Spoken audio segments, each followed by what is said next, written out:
Hey guys, welcome back to my channel. I hope आपसे बहुत ज़्यादा अच्छे होंगे।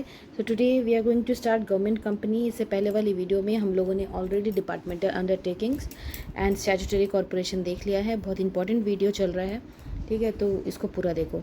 सो अब देखते हैं गवर्नमेंट कंपनी क्या होता है। नाम से समझ में आ रहा है ये गवर्नमेंट कंपनी है, ठीक है, लेकिन कैसे ये गवर्नमेंट कंपनी है, फंडिंग कैसे होता है वगैरह हम लोग इस टॉपिक में देखेंगे। So a government company A government company is one form of public sector enterprises. It is established under the Companies Act. किसके अंदर आता है गवर्नमेंट कंपनी? कंपनीज एक्ट के अंदर आता है। और it is owned and controlled mainly by government. इसको मेनली गवर्नमेंट ओन या कंट्रोल करती है। इसका मतलब ओनरशिप, ज़्यादा ओनरशिप किसके पास रहता है? गवर्नमेंट के पास रहता है। इसका मतलब ये नहीं कि पूरा, लेकिन रहता है, ठीक है। सो डेफिनेशन क्या होता है, बहुत इंपॉर्टेंट है, देखो अच्छे से। So according to the companies act, a government company is a company in which not less than 51% of the paid up share capital is held by the government, central government, या फिर one और more state government, या फिर partly central government या state government, या फिर government company का कोई सब्सिडियरी। अब आपके दिमाग से ये पूरा ही निकल गया होगा कि मैडम ने क्या बोला, ठीक है। बड़ा सिंपल है, एग्जांपल के थ्रू हम लोग देखते हैं। जब भी कोई पब्लिक कंपनी जब कोई कंपनी शुरू करती है ना, तो पैसे अपने पॉकेट से नहीं लगाती है, पैसा लोगों से लेती है, ठीक है। तो पैसा जब वो मांगती है ना, ठीक है, इसका मतलब जब वो अपना आईपीओ जनरेट करती है, मतलब कंपनी को स्टार्ट करने के लिए इनिशियली जो पैसा मांगती है, ठीक है, तो इनिशियली मान लो कंपनी ने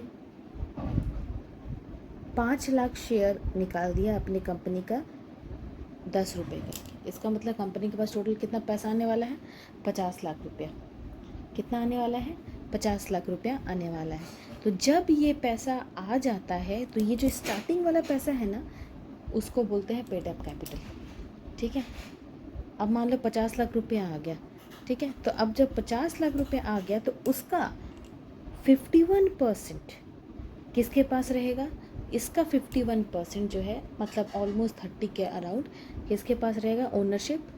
वो रहेगा गवर्नमेंट कंपनी के पास, ठीक है। कम से कम 51% of the paid up share capital जो है उसका किसके पास रहेगा? गवर्नमेंट कंपनी के पास। इसका मतलब गवर्नमेंट कंपनी 51% कम से कम खरीदेगी उस कंपनी का। समझ में आया? ठीक है, एक बार फिर से हम लोग समझ लेते हैं। जब भी कोई ऑर्गेनाइजेशन, आपने पीछे पढ़ा होगा, प्राइवेट ऑर्गेनाइजेशन खुलता है, पब्लिक ऑर्गेनाइजेशन खुलता है, तो पब्लिक ऑर्गेनाइजेशन जब भी खुलता है तो वो पब्लिक से पैसा मांगती है। तो जो वो इनिशियली आईपीओ जो जनरेट करती है, उससे जो पैसा मिलता है उसको बोलते हैं कंपनी का पेड अप शेयर, ठीक है, पेड अप शेयर कैपिटल। जो कंपनी को जब पूरा पेड अप शेयर कैपिटल मिलता है, तो वो जो पूरा पेड अप शेयर कैपिटल मिला ना, मान लो 10 रुपये मिला, ठीक है, मान लो 10 रुपये मिला, तो 10 रुपये का 51% मतलब 5.1, ठीक है, वो पैसा कौन शेयर खरीदता है? वो शेयर गवर्नमेंट खुद खरीदती है, ठीक है, और वो मालिक बन जाती है।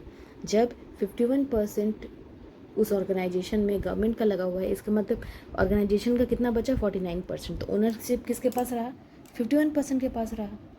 समझे? जितने भी आप लोग सरकारी कंपनी देखते हो जो सेंट्रल गवर्नमेंट चलाती है, स्टेट गवर्नमेंट चलाती है, ठीक है, तो उसमें मैक्सिमम फंडिंग कौन करता है? गवर्नमेंट करती है। क्यों? कि उसमें शेयर कैपिटल किसका ज़्यादा होता है? गवर्नमेंट का ज़्यादा होता है, ठीक है। तो कंपनी का पेड अप कैपिटल जो है वो ज़्यादा कौन लेगा? ठीक है, या तो सेंट्रल गवर्नमेंट लेगा, या तो स्टेट गवर्नमेंट लेगा, या तो सेंट्रल या स्टेट गवर्नमेंट मिल के लेगा, या फिर गवर्नमेंट कंपनी का कोई भी सब्सिडियरी मतलब कोई भी पार्टी, ठीक है। तो अगर उस कंपनी का शेयर को होल्ड करता है तो वो हो जाता है public company, that is government company. समझ में आया? इसका मतलब कहीं पे आपको क्वेश्चन में 51% वाला कोई लॉजिक दिखे तो समझ जाना ये कौन सी कंपनी है, ये गवर्नमेंट कंपनी है, ठीक है, समझ आया? अब हम लोग देखते हैं, ठीक है, कुछ एग्जाम्पल्स। आप ये सारे देखो, सबसे पहला एग्जाम्पल, सबसे अच्छा एग्जाम्पल CCL सुना होगा आपने, ठीक है, सेंट्रल कोलफील्ड लिमिटेड, ठीक है, कोल इंडिया का कंपनी है, मतलब सेंट्रल गवर्नमेंट का कंपनी है, ठीक है। तो ये भी क्या है? एक तरह गवर्नमेंट कंपनी है। इसमें ओनरशिप कितना है? 51% या फिर उससे ज़्यादा सेंट्रल गवर्नमेंट लेके रखती है, इसलिए सेंट्रल गवर्नमेंट का कंपनी है, ठीक है। चलो, इसी तरह और भी एग्जांपल है, भेल, सेल, ठीक है। और बहुत सारे ऐसे गवर्नमेंट कंपनी हैं, ठीक है, SECL, और भी आप नेट पर सर्च करें आपको बहुत सारे गवर्नमेंट कंपनी मिल जाएंगे जिसमें गवर्नमेंट का शेयर ज़्यादा है। ओके, नेक्स्ट टॉपिक पे चलते हैं जो कि फीचर्स ऑफ गवर्नमेंट कंपनी है। सबसे पहला फीचर है बेटा कि ये सेपरेट लीगल एंटिटी है। इसका मतलब उस कंपनी का खुद का नाम है, उसका खुद का आइडेंटिटी है। वो कंपनी अपने नाम से प्रॉपर्टी ले सकती है, कोई भी कॉन्ट्रैक्ट में आ सकती है, कहीं पैसे बोरो कर सकती है, किसी के ऊपर केस कर सकती है, या फिर कोई और उस कंपनी पे भी केस कर सकता है। ठीक है, फॉर एग्जांपल जो सेल है, ठीक है, स्टील अथॉरिटी, अब वो है आपका गवर्नमेंट कंपनी। तो अगर वो कंपनी किसी से पैसा बोरो करती है तो उस केस में आप ये नहीं बोल सकते हैं कि वो स्टेट गवर्नमेंट पैसा मेरे से बोरो कर लिया, सेंट्रल गवर्नमेंट मेरे से पैसा बोरो कर लिया, नहीं, उस ऑर्गेनाइजेशन के ऊपर आप बोल सकते हैं कि वो ऑर्गेनाइजेशन ने पैसा बोरो किया है। सो उसका सेपरेट लीगल एंटिटी है इसकी वजह से। So a government company has a separate legal entity from the government and shareholders. It can own property, enter into contract, borrow money, sue or to be sued in his own name. For example, if a government company enters into a contract, the contract is in the name of the company, not directly the name of the government. ठीक है।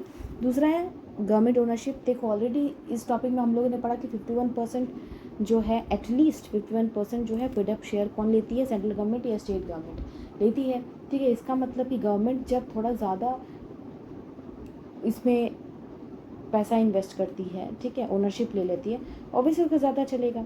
ठीक है, लेकिन इसका मतलब ये नहीं कि पूरा चल रहा है। ठीक, गवर्नमेंट भी अपना इसमें स्टेक रखती है। ठीक है, कंट्रोलिंग पावर किसके पास है, गवर्नमेंट के पास है।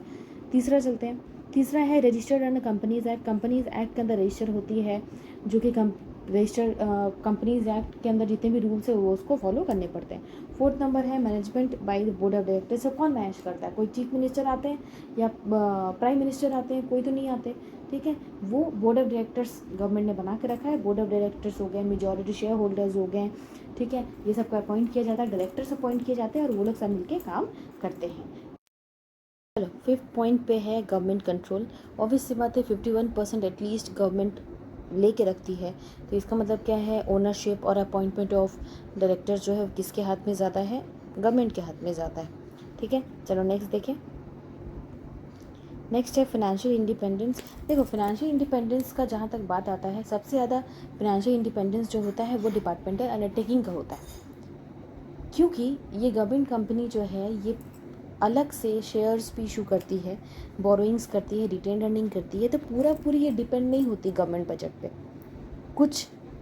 कुछ वो लोगों से ले लेती है, कुछ इधर उधर से अरेंज कर लेती है, तो कुछ गवर्नमेंट देती है और बाकी शेयर इशू करके, डिवेंचर, बोरोइंग्स, ये सब लेके वो अपना काम चला लेते हैं। तो इंडिपेंडेंस फाइनेंशियली वो करती है। ठीक है, so government company generally does not depend entirely on the government budget. जैसे डिपार्टमेंटल अंडरटेकिंग में आपने पढ़ा कि पूरी गवर्नमेंट बजट के ऊपर डिपेंड होता है, इसमें ऐसा नहीं होता।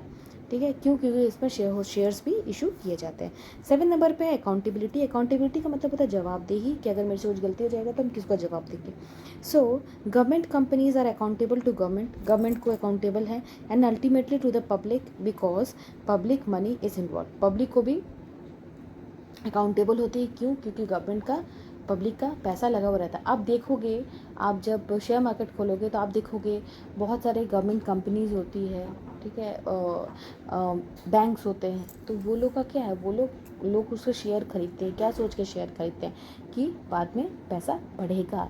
ठीक है, तो वो सब क्या होता है, अगर मान लो उसमें कोई लॉस हो जाए तो पब्लिक को तो अकाउंटेबल कौन होगा, पब्लिक को तो अकाउंटेबिलिटी कंपनी को देनी पड़ेगी। ठीक है, so their accounts are subject to audit as per prescribe law. Audit law में जैसे दिया हुआ है कि ऑडिट करना है, ठीक है, ऑडिट वगैरह सब कुछ होता है, उसके बाद ही पता चलता है कि कंपनी कितना प्रॉफिट में है, कितना लॉस में है। नेक्स्ट देखते हैं merit of government company. So government company बेटा इजी टू इस्टेब्लिश है, सिर्फ रजिस्ट्री करो और कंपनीज एक्ट के अंदर रजिस्टर कर लो और अपना इस्टेब्लिश कर लो। दूसरा ग्रेटर फ्लेक्सिबिलिटी है, जैसे कि डिपार्टमेंटल अंडरटेकिंग को करने के लिए बहुत ज़्यादा उसमें बहुत रूल्स रेगुलेशंस है, इस तरह इसमें नहीं है, इसमें फ्रीडम थोड़ा ज़्यादा है। तीसरा प्रोफेशनल मैनेजमेंट है, अपॉइंटमेंट होता है प्रोफेशनल का, एक्सपर्ट्स का, वो लोग एफिशिएंटली मैनेज करते हैं। चौथा नंबर पे है private sector participation, government company नाम है पर गवर्नमेंट कंपनी के साथ साथ प्राइवेट कंपनी का भी इसमें होता है, अलग से लोग काम करते हैं, टेंडर पास होता है, ठीक है, अलग से लोग काम करवाते हैं। सो प्राइवेट इंडिविजुअल और इंस्टीट्यूशन भी इसमें पार्टिसिपेट करते हैं, शेयर खरीदते हैं, ठीक है। 5th नंबर है बेटर बिजनेस इफिशिएंसी। इसका बिजनेस इफिशिएंसी बेटर है, क्यों? क्योंकि इसका जो डिसीजन मेकिंग है वो बहुत क्विकली होता है, इफिशिएंटली होता है। 6th नंबर है useful for public welfare. It can undertake activities that are more important for economic development and public welfare. Public welfare और इकोनॉमिक डेवलपमेंट के लिए ये काम करती है और अच्छा काम करती है। चलो आगे देखते हैं डीमेरिट्स क्या है। फिर सब तो अच्छी बातें हो गई, जो डीमेरिट्स देख लेते हैं। Excessive government control, government control का एक्सेस हाथ रहता है गवर्नमेंट का, क्यों? क्योंकि 51% एटलीस्ट वो लिए रखती है, तो वो हर चीज़ में ज़रूर इंटरफेयर करती है। सो गवर्नमेंट कंट्रोल में reduce the flexibility and freedom. दूसरा पॉलिटिकल इंटरफेरेंस, देखो पॉलिटिकल इंटरफेरेंस रहेगा ही गवर्नमेंट कंपनी में। जैसे जैसे पॉलिटिकल पार्टीज चेंज होते हैं, गवर्नमेंट अपना डिसीजन चेंज करती है, उसी तरह इंटरफेयर भी करती है। तो बहुत सारी चीज़ों में क्या होता है, ये डीमेरिट इसको फेस करना पड़ता है पॉलिटिकली। तीसरा है lack of accountability. It may not always have the same level of accountability as private company. जैसे कि प्राइवेट कंपनी में अकाउंटेबिलिटी ज़्यादा होता है, आप गलती करिएगा तो आपको उसका जवाब देना पड़ेगा। यहाँ पे बहुत सारे अंदर बहुत सारी चीज़ें गड़बड़ हो जाती है, लेकिन पकड़ाता नहीं है, पर समझ भी नहीं आता किसने गड़बड़ी की, घोटाला हो जाता है, पता नहीं चलता किसने गड़बड़ी की, ठीक है। चलो 4th नंबर है मिसयूज़ ऑफ फंड्स। जो मैंने आपको बोला, फंड्स का मिसयूज़ हो जाता है, ठीक है। इतने करोड़ रुपए आए, मान लो किसी काम के लिए, पर वो किसी और काम के लिए यूज़ हो गए, ठीक है। तो ये सारी चीज़ें मिसयूज़ ऑफ फंड्स वगैरह होता है। तो ये हो गया आपका गवर्नमेंट कंपनी ख़त्म हो गया, ठीक है। अब जो है हम लोग जो है नेक्स्ट क्लास में हम लोग देखेंगे मल्टीनेशनल कंपनी। और पिछले साल एक क्वेश्चन आया था, वो क्वेश्चन भी हम लोग देखेंगे, बहुत इंपॉर्टेंट क्वेश्चन है वो, और उसका नाम है मेजॉरिटी ओन्ड फॉरेन अफिलिएट से पिछले बार क्वेश्चन आया था 11th में, और मैक्सिमम बच्चों को ये नहीं पता था, क्योंकि बहुत इंटरनल क्वेश्चन है। आपके मल्टीनेशनल कंपनी में ही एक टॉपिक है जिसका जस्ट एक लाइन दिया हुआ है, आपके बुक में दिया हुआ होगा मेजॉरिटी ओन्ड फॉरेन अफिलिएट्स, ठीक है। इससे क्वेश्चन आया था पिछले बार में 4 मार्क्स में, और मैक्सिमम बच्चों ने छोड़ दिया था, ठीक है। तो हम लोग क्वेश्चन को देखेंगे, और चलो नेक्स्ट क्लास में मिलते हैं। पसंद आए तो लाइक एंड सब्सक्राइब करना। Bye, take care.